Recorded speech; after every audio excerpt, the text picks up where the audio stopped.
Years ago, Robbie Burns was born January 25th, 1759, which happened to be the same year as the Battle of the Plains of Abraham. To our French cousins here, il faut savoir que les Écossais sont alliés avec les Français contre les Anglais pour 400 ans après la bataille de Culloden. On y a été forcés de rejoindre l'Angleterre et ont combattu avec General Wolfe dans les plaines d'Abraham. The British officers were given a one-way ticket back, two-way ticket, whereas the Scots were given a one-way ticket. So the Scottish regiments at Plains of Abraham actually ended up staying there. So here in Quebec, we have Les Fraseurs. I had a great friend who was a senior vice president of the Bank of Montreal. His name was Pierre MacDonald. So a lot of these officers stayed here. And I just wanted you to know that the Scots have always been pretty good at folding into any community that they arrived in, no matter how they arrived in. Who exactly was Burns? Well, Burns' father was a farmer, and not a very good one. He had a pretty lousy farm, actually. And Burns finally failed at that when he took over his father's farm on his death. So later on in his life, he became a tax collector.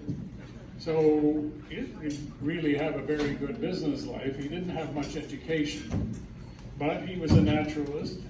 He disliked Calvinism. He didn't like all the rules that the Scottish Church had in those days. Bit of a rebel. He was a self-taught person. He was a self-taught poem. And the thing that everybody loves to know about is that he was a complete adulterer. He loved the women. He had lots of them. He chased them constantly. He lived to a ripe old age of 37. It was probably the women who wore him out. He was one of 7 children. He wrote his first poem at 15, which is the year that he fell in love for the first time. So women got poetry going in Robbie Burns, no question about it. In fact, one half of his poems are devoted to the women in his life. He pursued both love and poetry with the same zeal. He fathered 14 children with the woman who actually became his wife. And there were others. And there's a lot of speculation of how many. And usually people say too many to count.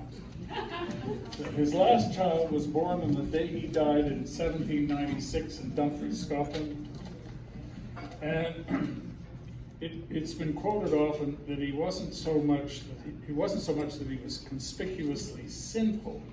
It was more that he sinned conspicuously.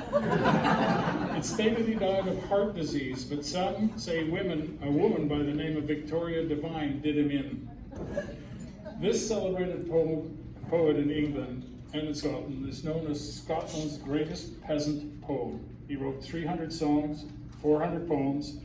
Some of the better known works are To a Mouse.